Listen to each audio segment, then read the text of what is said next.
Assalamualaikum warahmatullahi wabarakatuh. Selamat pagi, senang dapat berjumpa kembali dengan kalian semua siswa-siswi kelas 10 MIPA 3, meskipun secara virtual melalui sebuah video. Oke, sebelum kita memulai pembelajaran kali ini, mari kita berdoa bersama terlebih dahulu. Berdoa menurut kepercayaan masing-masing dimulai. Berdoa dicukupkan. Saya harap kalian semua dapat mengikuti pembelajaran kali ini dengan seksama, dengan terus menonton video ini hingga detik terakhir tanpa skip.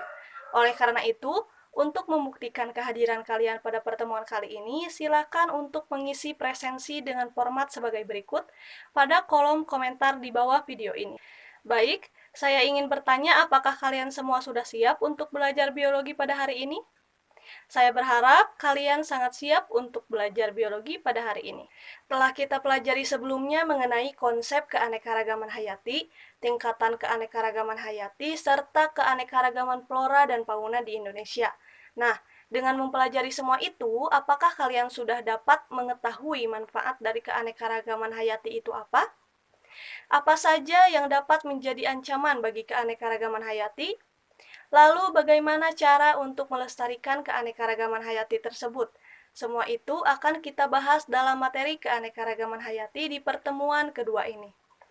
Nah, dengan kalian mempelajari materi mengenai manfaat, ancaman, dan pelestarian keanekaragaman hayati, kita semua akan memahami manfaat keanekaragaman hayati dalam mendukung kelangsungan hidup manusia, serta kita dapat mengetahui peran kita masing-masing dalam menjaga dan melestarikan keanekaragaman hayati sebagai bentuk rasa syukur kita terhadap kuasa Tuhan Yang Maha Esa. Adapun tujuan pembelajaran yang akan kita capai pada pembelajaran kali ini, yang pertama ada melalui kajian literatur, peserta didik mampu menjelaskan manfaat keanekaragaman hayati dengan tepat. Yang kedua, melalui kajian literatur, peserta didik mampu menjelaskan faktor-faktor penyebab berkurangnya keanekaragaman hayati dengan tepat. Yang ketiga, melalui kajian literatur, peserta didik mampu menjelaskan upaya pelestarian alam seperti Taman Nasional, Cagar Alam, Suaka Marga Satwa, Taman Wisata, Taman Hutan Raya, dan juga Taman Buru dengan tepat. Kemudian yang keempat, melalui kajian literatur, peserta didik mampu menjelaskan klasifikasi keanekaragaman hayati dengan tepat. Kemudian tujuan yang kelima, melalui kajian literatur, peserta didik mampu menjelaskan sistem klasifikasi dengan tepat. Yang terakhir, melalui kajian literatur, peserta didik mampu menjelaskan tata nama spesies dengan tepat. Nah, sekarang coba kalian amati gambar yang ada di hadapan kalian saat ini. Fokuskan pikiran kalian untuk tertuju pada kedua gambar ini. Apakah timbul sebuah atau beberapa pertanyaan di benak kalian mengenai kedua gambar ini? Jika ada, pertanyaannya disimpan dulu, apakah pertanyaan kalian nanti akan terjawab pada pertemuan kali ini atau tidak? Nah, jika tidak, kalian boleh menanyakan langsung pada saat diskusi di WhatsApp group. Berdasarkan gambar yang telah kalian amati, sebenarnya apa saja manfaat-manfaat yang dapat timbul dengan adanya keanekaragaman hayati? Lalu bentuk ancaman seperti apa saja yang dapat mengurangi tingkat keanekaragaman hayati? Serta bagaimana kita dapat melestarikannya? Di pertemuan kali ini, kita akan menjawab semua pertanyaan ini melalui kajian literatur dengan acuan yang terdapat pada LKPD. Sekarang, silakan kalian berkelompok dengan kelompok seperti biasa saat pembelajaran daring, lalu kalian berdiskusi untuk mengisi LKPD yang telah saya berikan di WhatsApp group. Namun, sebelum kalian memulai mengisi LKPD, silakan perhatikan poin D pada LKPD. Saya akan membacakan instruksi pengisian LKPD terlebih dahulu. Yang pertama, pelajari LKPD terlebih dahulu sebelum mengerjakan soal. Kemudian yang kedua, pahami buku referensi atau sumber internet yang kalian miliki. Kemudian yang ketiga, lakukan pengamatan terhadap gambar mengenai keanekaragaman hayati bersama kelompok. Kemudian yang keempat, jawablah pertanyaan dengan cara berdiskusi dengan kelompok. Dan yang terakhir, tanyakan kepada guru apabila menemukan kesulitan dalam mengerjakan LKPD. Sudah sampai mana pengisian LKPD-nya? Apakah ada yang kurang dipahami? Jika ada, boleh langsung disampaikan di WhatsApp group. Oke, saya anggap waktu pengisian pada LKPD ini sudah habis. Sekarang, saya minta setiap perwakilan kelompok untuk mempresentasikan hasil diskusi kalian melalui fitur video atau voice note, lalu kirimkan secara personal ke WA saya. Sebagai bentuk verifikasi, saya akan mengulas materi pada pertemuan kali ini.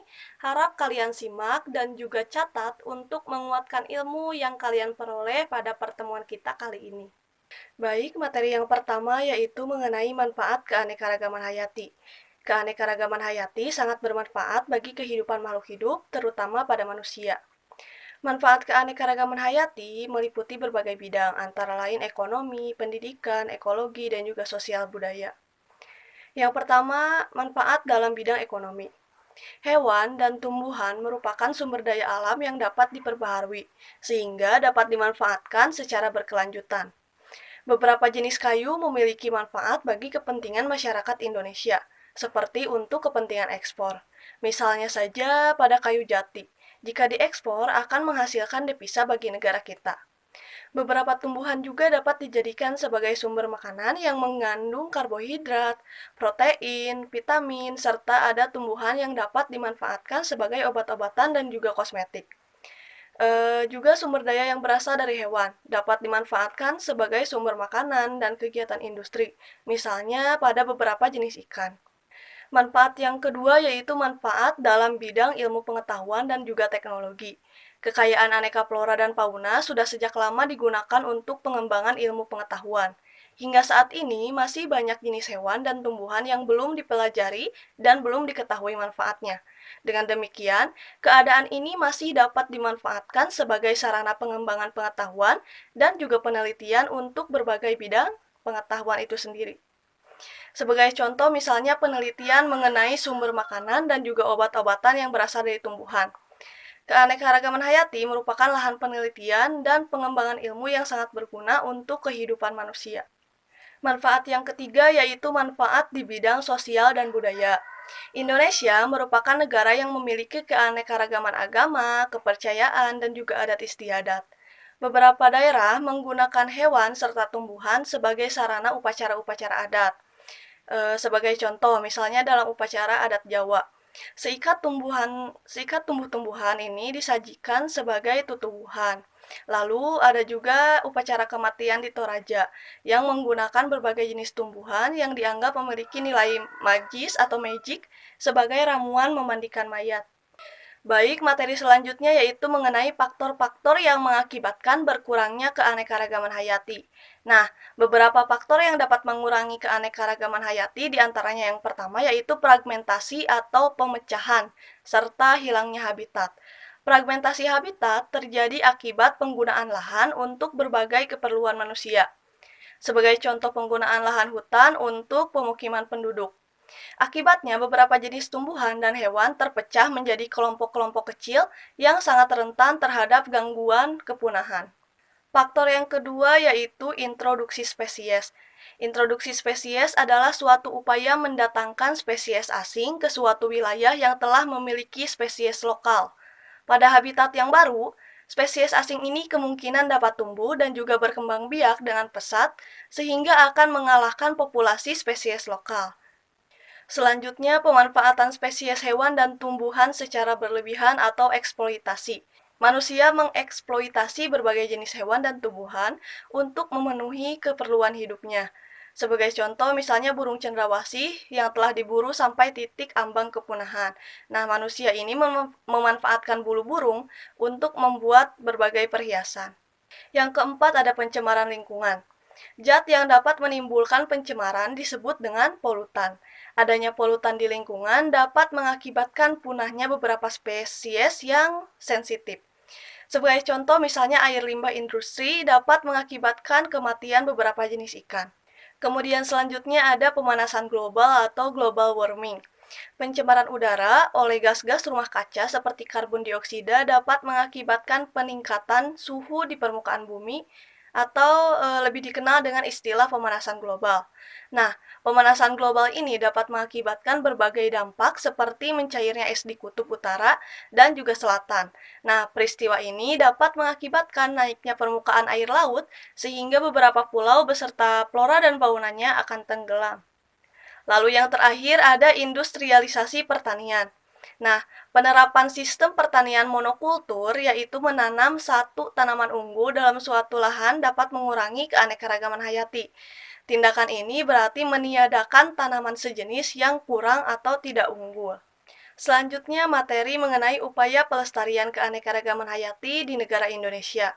Nah, usaha pemerintah Indonesia dalam pelestarian keanekaragaman hayati antara lain dengan mendirikan kawasan konservasi. Beberapa contoh kawasan konservasi di Indonesia, yang pertama ada Taman Nasional. Taman Nasional merupakan kawasan konservasi alam dengan ciri khas tertentu yang dikembangkan untuk penelitian, ilmu pengetahuan, dan juga tujuan rekreasi alam. Contoh Taman Nasional ini misalnya Taman Nasional Komodo yang terletak di Pulau Komodo, Provinsi NTT. Nah, flora yang dilindungi di Pulau Komodo ini yaitu kayu hitam atau Diospyros japonica. Nah, fauna khas yang dilindungi antara lain komodo yaitu Paranus komodoensis. Yang kedua ada cagar alam. Cagar alam merupakan kawasan suaka alam yang melindungi dan menjamin perkembangan secara alami terhadap jenis tumbuhan yang khas di tempat tersebut. Di cagar alam dapat dilakukan kegiatan-kegiatan terbatas hanya untuk kepentingan penelitian, pendidikan, pengembangan ilmu pengetahuan, dan juga kegiatan yang mendukung budidaya tanaman tersebut. Contoh cagar alam yaitu cagar alam yang ada di Gunung Muntis di Provinsi Nusa Tenggara Timur. Kemudian ada Suaka Marga Satwa. Suaka Marga Satwa merupakan kawasan suaka alam yang mempunyai ciri khas berupa keanekaragaman dan keunikan jenis satwa. Contohnya Suaka Marga Satwa Cikepu di Sukabumi, Provinsi Jawa Barat. Yang keempat ada Taman Wisata Alam. Taman wisata alam merupakan pelestarian alam yang dimanfaatkan untuk kepentingan para wisata dan juga rekreasi alam. Contohnya Taman Wisata Alam Pangandaran di Provinsi Jawa Barat. Yang kelima ada Taman Hutan Raya. Taman Hutan Raya merupakan kawasan pelestarian alam untuk tujuan koleksi tumbuhan dan juga satwa alami atau bukan alami, jenis asli ataupun bukan asli, yang dimanfaatkan untuk kepentingan penelitian, ilmu pengetahuan, pendidikan, budidaya, pariwisata, dan juga rekreasi. Contohnya Taman Hutan Raya Bukit Barisan. Kemudian yang terakhir ada Taman Buru. Taman Buru merupakan kawasan hutan yang ditetapkan secara sengaja sebagai tempat wisata berburu. Nah, hewan yang ada di Taman Buru ini biasanya hewan yang bersifat hama atau memiliki populasi yang cenderung lebih besar. Contohnya Taman Buru Gunung Masigit dan Kerembe di Sumedang, Jawa Barat. Materi selanjutnya yaitu mengenai klasifikasi keanekaragaman hayati. Keanekaragaman makhluk hidup yang berlimpah sulit dipelajari. Karena itulah alasan para ilmuwan mengamati dan membaginya menjadi beberapa kelompok-kelompok makhluk hidup. Dasar pengelompokan ini yaitu dengan menentukan kesamaan-kesamaan dalam keanekaragaman. Makhluk hidup yang memiliki sifat sama akan dikelompokkan ke dalam satu kelompok yang sama. Nah, adapun tujuan pengklasifikasian makhluk hidup diantaranya untuk mendeskripsikan ciri-ciri makhluk hidup, untuk membedakan tiap-tiap jenis agar mudah dikenali. Yang kedua, untuk mengelompokkan makhluk hidup berdasarkan ciri-cirinya. Yang ketiga, untuk mengetahui hubungan kekerabatan antar makhluk hidup. Dan yang terakhir, untuk mengetahui evolusi makhluk hidup atas dasar kekerabatannya. Kemudian ada yang namanya sistem klasifikasi. Saat ini diketahui terdapat 3 sistem klasifikasi makhluk hidup, yaitu ada sistem artifisial atau buatan, yang kedua ada sistem alam, dan juga sistem filogenetik. Nah, yang pertama klasifikasi sistem artifisial atau buatan. Sistem klasifikasi ini menggunakan satu atau dua ciri pada makhluk hidup. Sistem ini disusun menggunakan ciri-ciri atau sifat-sifat yang sesuai dengan kehendak manusia atau sifat lainnya. Nah, tokoh dari klasifikasi sistem artifisial ini ada Aristoteles. Aristoteles membagi kehidupan menjadi dua kelompok, berdasarkan ada tidaknya klorofil dan kemampuan berpindah tempat. Nah, tokoh lainnya yaitu ada juga Carolus Linnaeus. Nah, Carolus ini mengelompokkan tumbuhan berdasarkan alat reproduksinya. Jenis klasifikasi yang kedua yaitu ada klasifikasi sistem alami. Klasifikasi sistem alami menggunakan dasar persamaan dan perbedaan pada morfologi secara alami atau wajar. Nah, morfologi ini merupakan bentuk luar tubuh dari suatu organisme. Contoh klasifikasi sistem alam misalnya berdasarkan cara geraknya. Ada hewan berkaki, hewan bersayap, dan juga hewan bersirip. Kemudian berdasarkan penutup tubuhnya. Ada hewan bersisik, hewan berambut, dan juga hewan bercangkang. Contohnya seperti pada tumbuhan. Nah, tumbuhan ini dikelompokkan menjadi tumbuhan biji berkeping 1 dan juga biji berkeping 2. Yang terakhir ada klasifikasi sistem filogenetik. Klasifikasi sistem filogenetik disusun berdasarkan jauh dekatnya hubungan kekerabatan antara takson yang satu dengan yang lainnya. Jadi, pada dasarnya, klasifikasi sistem filogenetik ini disusun berdasarkan persamaan fenotip yang mengacu pada sifat-sifat bentuk luar, tingkah laku yang dapat diamati, dan juga pewarisan keturunan. Salah satu contoh klasifikasi sistem filogenetik yang masih digunakan hingga saat ini yaitu klasifikasi yang dilakukan oleh Whittaker. Materi yang terakhir yaitu mengenai tata nama spesies. Prinsip lain yang perlu kita perhatikan dalam sistem klasifikasi yaitu pemberian nama ilmiah pada suatu makhluk hidup. Nah, pemberian nama ilmiah makhluk hidup ini dikenal dengan nama binomial nomenklatur. Binomial nomenklatur ini artinya pemberian nama ilmiah makhluk hidup dengan dua kata. Kata pertama menunjukkan genus atau marga, sedangkan kata kedua menunjukkan spesies atau jenis. Ketentuan-ketentuan yang harus dipenuhi dalam menulis nama ilmiah makhluk hidup dengan sistem tata nama binomial ini yang pertama ada nama jenis. Nama jenis untuk hewan maupun tumbuhan harus terdiri atas dua kata tunggal yang sudah dilatinkan. Contoh nama jenis tanaman pada tanaman jagung yaitu Jamais. Kemudian nama burung merpati yaitu Columbia lipia. Kata pertama merupakan nama marga atau genus. Nah, sedangkan kata yang kedua merupakan penunjuk spesies atau jenis dari makhluk hidup tersebut. Perlu diperhatikan dalam penulisan nama marga, huruf pertama dimulai dengan huruf kapital. Setiap jenis nama spesies atau makhluk hidup ditulis dengan huruf miring atau bisa juga digarisbawahi secara terpisah agar dapat dibedakan dengan nama atau istilah yang lainnya. Selanjutnya ada nama penemu atau autor. Nah, nama penemu ini dapat dicantumkan di belakang nama spesies. Misalnya pada Picus benjamina L. Nah, L ini merupakan nama dari penemu si Picus benjamina, yaitu Linnaeus. Kemudian selanjutnya ada nama marga. Nama marga, baik tumbuhan maupun hewan, terdiri atas suku kata yang merupakan kata benda yang berbentuk tunggal. Huruf pertama dari nama marga ini ditulis dengan huruf kapital dan juga dicetak miring. Contoh misalnya seperti marga tumbuhan Solanum. Nah, Solanum ini merupakan marga dari tumbuhan terong-terongan dan juga misalnya pada hewan ada marga yang namanya marga Felis. Felis ini merupakan nama marga yang mewakili kelompok kucing. Kemudian selanjutnya ada nama suku atau familia. Nama suku pada umumnya merupakan kata sifat yang dijadikan sebagai kata benda yang berbentuk jamak. Nama suku ini berasal dari nama marga makhluk hidup yang bersangkutan. Pada tumbuhan, nama suku berasal dari nama marga yang dapat ditambahkan akhiran "ace". Nah, contohnya nama suku Solanaceae. Solanaceae ini berasal dari kata Solanum dan juga "ace". Nah, pada hewan, nama suku yang berasal dari marga ini ditambahkan akhiran "ide". Contohnya tadi, Felis.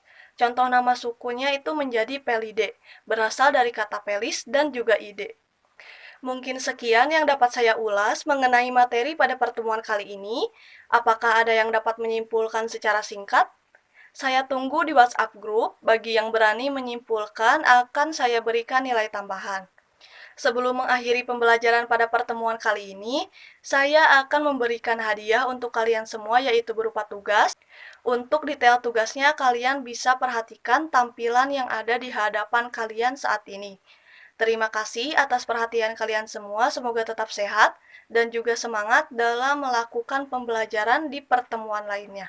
Wassalamualaikum warahmatullahi wabarakatuh.